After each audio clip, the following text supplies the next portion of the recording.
ശാസ്ത്രലോകത്തിൽ ഇന്ന് സ്വപ്നം സ്ക്രീനിൽ തെളിയുന്ന കാലമെത്തുന്നു. സ്വർണമാകുന്നു.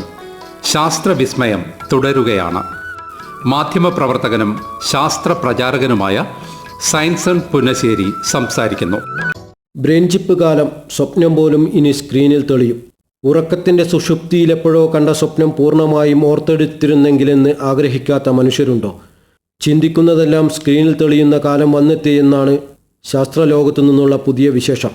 8 വർഷത്തിലേറെയായി ഇലോൺ മസ്കിൻ്റെ കമ്പനിയായ ന്യൂറോലിങ്ക് ഇതിനായുള്ള ശ്രമത്തിലായിരുന്നു. ഈ ശ്രമത്തിൽ ഇവർ വിജയിച്ചു എന്നതാണ് പുതിയ വാർത്ത.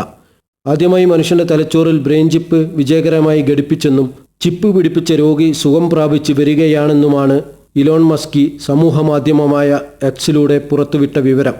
ടെലിപ്പതി എന്നാണിതിന് ന്യൂറാലിങ്ക് നൽകിയ പേര്. ഇംപ്ലാന്റബിൾ ബ്രെയിൻ മെഷീൻ ഇൻ്റർഫേസുകൾ വികസിപ്പിച്ചെടുക്കുന്ന അമേരിക്കൻ ന്യൂറോ ടെക്നോളജി കമ്പനിയാണ് ന്യൂറോലിങ്ക് കോർപ്പറേഷൻ. 2016 തുടക്കം.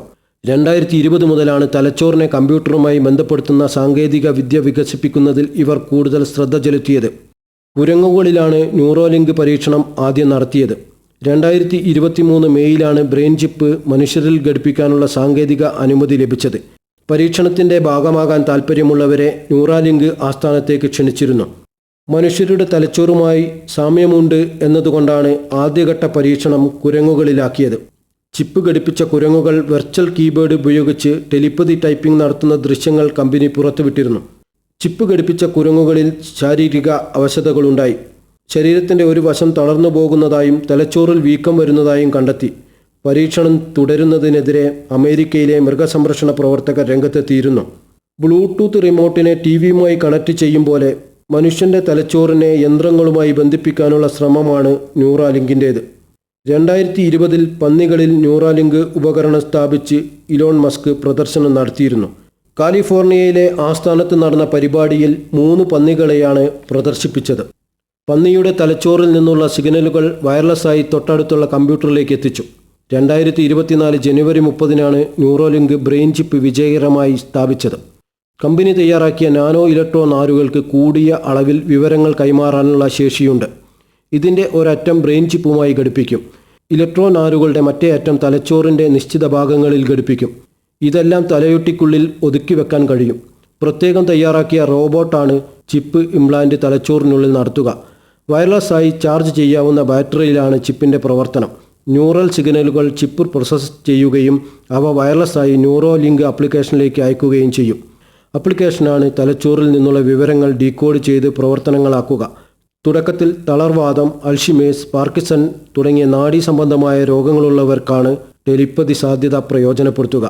സാധാരണ മനുഷ്യരിൽ ഇത് പ്രയോഗിക്കാൻ അതത് രാജ്യത്തിൻ്റെ നിയമപരമായ അനുവാദം ലഭിക്കേണ്ടതുണ്ട്. ഇത് ഏറെ സങ്കീർണതകൾ നിറഞ്ഞതാണ്. എന്നാലും രോഗീ പരിചരണ രംഗത്ത് സമീപകാലത്ത് തന്നെ ബ്രെയിൻ ചിപ്പ് വിദ്യയുടെ സാധ്യത പ്രയോജനപ്പെടുത്താനാവും.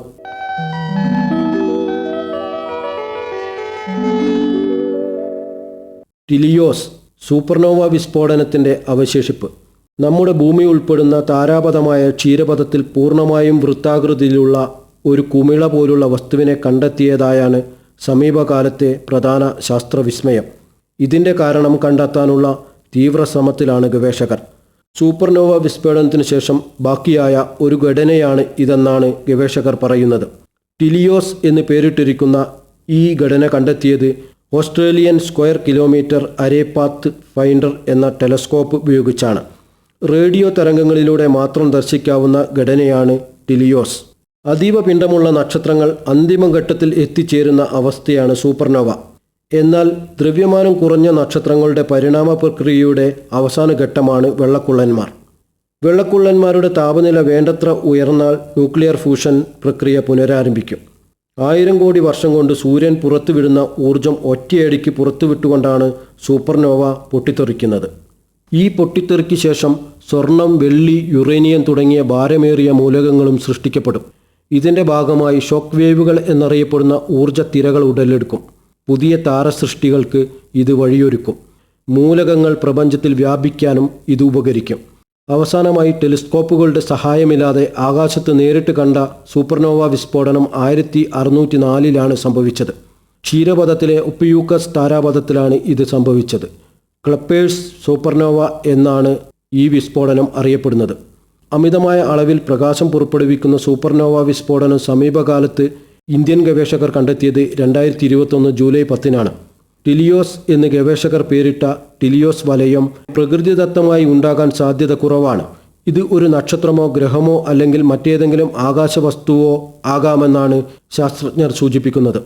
പക്ഷേ ഇതിൻ്റെ യഥാർത്ഥ സ്വഭാവം ഇപ്പോഴും അനിശ്ചിതമാണ്. ഈ വസ്തുവിൻ്റെ വലിപ്പം, ദൂരം, അതിൻ്റെ പ്രകൃതിയും സംബന്ധിച്ചുള്ള വിവരങ്ങൾ ഇപ്പോഴും ശാസ്ത്രജ്ഞർക്ക് പൂർണ്ണമായും ലഭിച്ചിട്ടില്ല. എത്ര ദൂരെയാണ്, അതിൻ്റെ ഘടന എന്താണ്, അതിൻ്റെ ചലനം എങ്ങനെയാണ് എന്നിവയെക്കുറിച്ച് കൂടുതൽ പഠനം നടത്തേണ്ടതുണ്ട്. ഈ കണ്ടെത്തൽ ബഹിരാകാശ ഗവേഷണത്തിൽ പുതിയ വഴികൾ തുറക്കാൻ സഹായിക്കും. ഈ വസ്തുവിനെക്കുറിച്ചുള്ള കൂടുതൽ വിവരങ്ങൾ ശേഖരിക്കുന്നതിന് ശാസ്ത്രജ്ഞർ വിവിധ ഉപകരണങ്ങളും ടെലസ്കോപ്പുകളും ഉപയോഗിച്ച് നിരീക്ഷണങ്ങൾ തുടരുകയാണ്.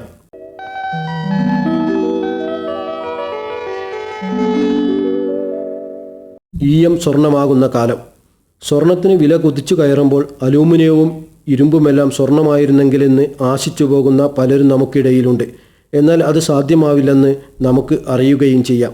കറുത്തീയം പോലുള്ള ലോഹങ്ങളെ സ്വർണ്ണമാക്കി മാറ്റുന്ന ഫിലോസഫേഴ്സ് സ്റ്റോൺ തേടി മധ്യകാല രസതന്ത്രജ്ഞർ അലഞ്ഞു നടന്ന കഥകൾ നമ്മൾ വായിച്ചിട്ടുണ്ട്.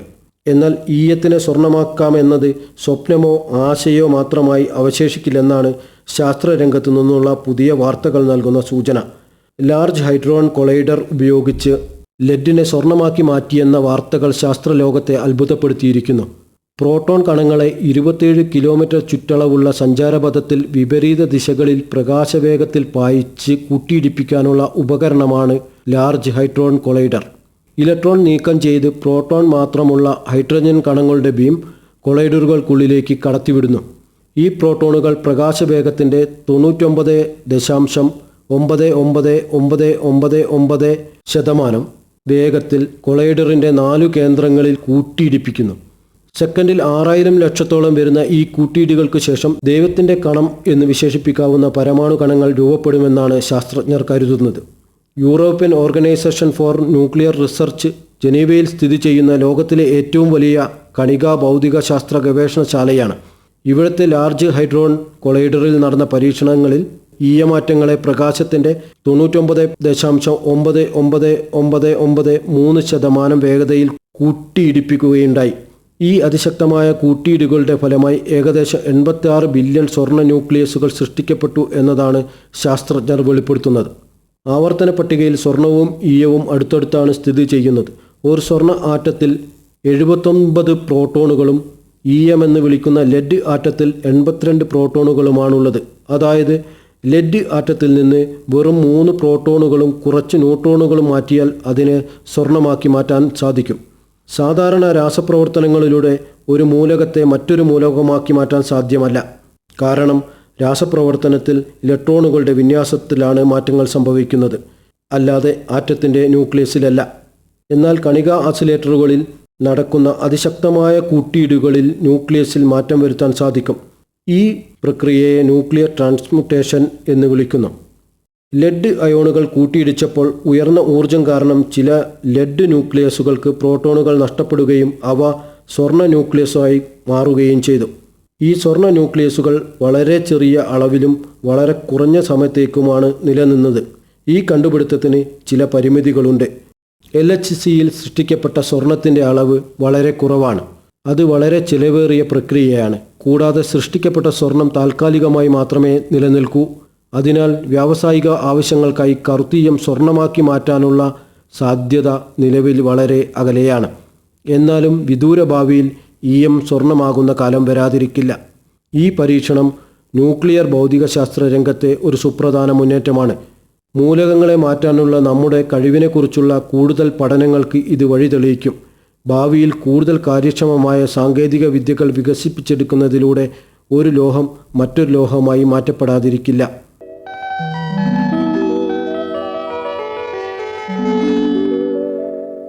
ആമിഷ് ജനതയുടെ ദീർഘായുസ്സിൻ്റെ രഹസ്യം. ആമിഷ് ജനവിഭാഗം കൂടുതൽ കാലം ജീവിക്കുന്നതിൻ്റെ കാരണത്തിന് പിറകിലായിരുന്നു ഗവേഷകർ. ഗോത്രജനത ഉൾപ്പെടെയുള്ള മറ്റ് ജനവിഭാഗങ്ങളെ അപേക്ഷിച്ച് 10 വർഷത്തിലേറെ ആയുസ് ആമിഷ് വിഭാഗത്തിനുണ്ട്. അമേരിക്കൻ ഐക്യനാടുകളിലെ പെൻസിൽവാനിയയിലെയും ഇൻഡ്യാനയിലെയും ഗ്രാമങ്ങളിലാണ് ആമിഷ് ജനത വസിക്കുന്നത്. ഇവരുടെ ആയുസ്സിൻ്റെ ജനിതക രഹസ്യമാണ് ഗവേഷകർ കണ്ടെത്തിയത്. കുതിരവണ്ടികളിൽ മാത്രം യാത്ര ചെയ്ത് വൈദ്യുതി ഉപയോഗിക്കാതെ 300-ലേറെ വർഷം പഴക്കമുള്ള ജീവിതക്രമം തുടരുന്നതാണ് ആമിഷുകളുടെ രീതി. ഇംഗ്ലീഷും പെൻസിൽവാനിയൻ ഡച്ചുമാണ് സംസാര ഭാഷ. Television, computer, internet, mobile phone എന്നിവ ഉപയോഗിക്കാറില്ല. അപൂർവമായി ലാൻഡ് ഫോൺ ഉപയോഗിക്കുന്നവർ ഇത് വീടിന് പുറത്താണ് സൂക്ഷിക്കുക. പരമ്പരാഗത ഗ്രാമീണ ജീവിതം നയിക്കുന്ന ക്രിസ്തുമത വിശ്വാസികളാണ് ആമിഷ് ജനത. ശരാശരി 85 വയസ്സാണ് ഇവരുടെ ആയുസ്. പ്രമേഹവും ഹൃദ്രോഗവും ഇവരിൽ വളരെ കുറവാണ്. സവിശേഷമായ ജനിതക രഹസ്യമാണ് ആമിഷ് ജനവിഭാഗത്തിൻ്റെ ദീർഘായുസ്സിന് പിന്നിലെന്നാണ് ഗവേഷകർ കണ്ടെത്തിയത്. ഇവരുടെ ക്രോമസോമുകളിലെ ടിലോമിയറിന് 10% കൂടുതൽ നീളമുണ്ട്. വയസ്സാവുന്നതിനെ സ്വാധീനിക്കുന്ന ഘടകമാണ് ടിലോമിയർ.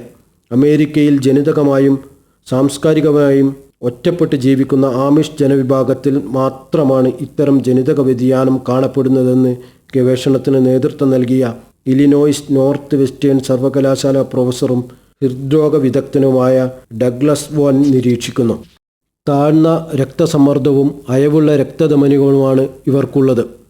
ല്യൂക്കോസൈറ്റ് ടിലോമിയർ ലെങ്ത് എന്ന ശരീരത്തിലെ ബയോമാർക്കർ ഉപയോഗിച്ചാണ് ഗവേഷണം നടത്തിയത്. ആമിഷുകളുടെ ടിലോമിയർ നീളത്തിന് പിന്നിൽ വിഭിന്നമായ ജീവിത രീതിയാണോ എന്ന കാര്യത്തിൽ ഗവേഷണം തുടരുകയാണ്. കോശങ്ങൾക്ക് പ്രായമാകുന്നതിൻ്റെ തോത് വിലയിരുത്താൻ ടിലോമിയർ ലെങ്ത് ബയോമാർക്കുകൾ സഹായിക്കുന്നു. മനുഷ്യൻ്റെ ക്രോമസോമിൻ്റെ അറ്റത്ത് കാണുന്ന ശ്രേണികളുടെ കൂട്ടമാണ് ടിലോമിയർ. ക്രോമസോം അഴിഞ്ഞു പോകാതിരിക്കാൻ ഇവ സഹായിക്കുന്നു. ഓരോ തവണയും കോശം വിഭജിക്കപ്പെടുമ്പോൾ ഇവയുടെ നീളം കുറയുന്നു. ഇത്തരത്തിൽ നിരവധി തവണ നീളം കുറഞ്ഞ് ഒടുവിൽ കോശങ്ങൾക്ക് ഇനി വിഭജിക്കാൻ കഴിയാത്ത സ്ഥിതി വരും. ഇങ്ങനെയാണ് കോശം നശിക്കുന്നത്. ഉറക്കമില്ലായ്മ, ജോലി സമ്മർദ്ദം എന്നിവയെല്ലാം ടിലോമിയറിൻ്റെ നീളം കുറയ്ക്കുന്ന ഘടകമാണ്. സ്വപ്നം സ്ക്രീനിൽ തെളിയുന്ന കാലമെത്തുന്നു. EM സ്വർണമാകുന്നു. ശാസ്ത്രവിസ്മയം തുടരുകയാണ്. മാധ്യമപ്രവർത്തകനും ശാസ്ത്ര പ്രചാരകനുമായ സയൻസൺ പുന്നശ്ശേരി സംസാരിക്കുകയായിരുന്നു ഇതുവരെ.